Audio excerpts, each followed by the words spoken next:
Gulistan of Sadi.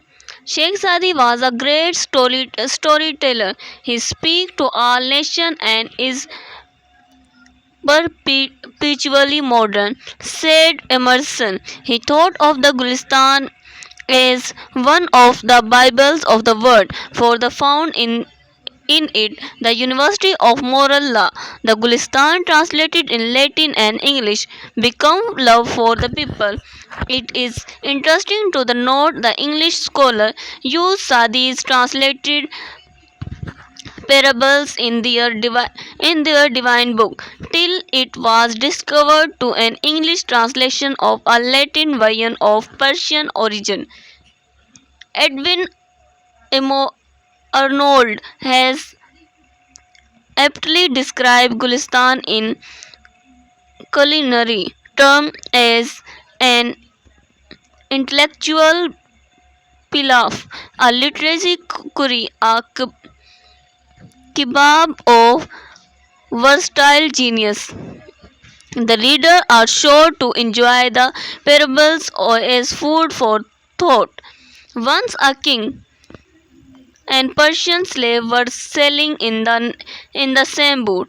The slave had never been at sea and never experienced any calamity. After some time, the boat was hit by a storm and started to sink. It was very inconscient for the passenger. All remained quiet except the slave, who, in fear of being drowned, began to cry and tremble and created inventions for the other. The other tried to pacify him by kindness and affection, but he did not hear anybody. When the uneasiness lasted longer, the king also became displeased in that boat. There happened to be sergeant who said, "With your permission, may I condemn him? It will be a great favor," the king said. The sergeant ordered the slave to be thrown into the water so that he could have experienced the true danger of life.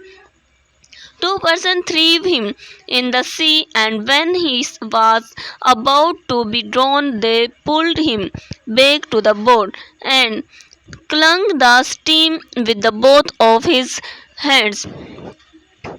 Then he sat down and remained quiet.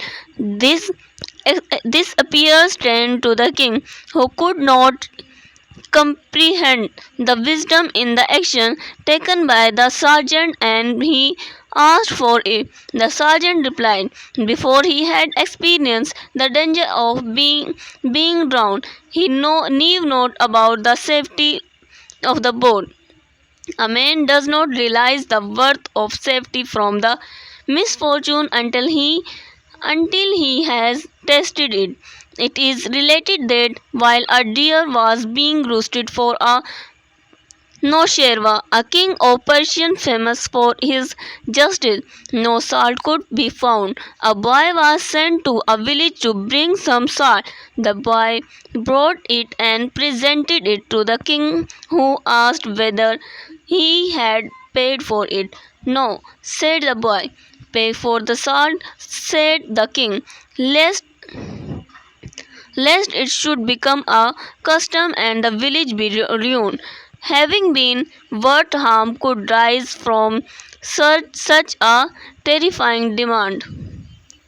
The foundation of appreciation was small in the world, said the king.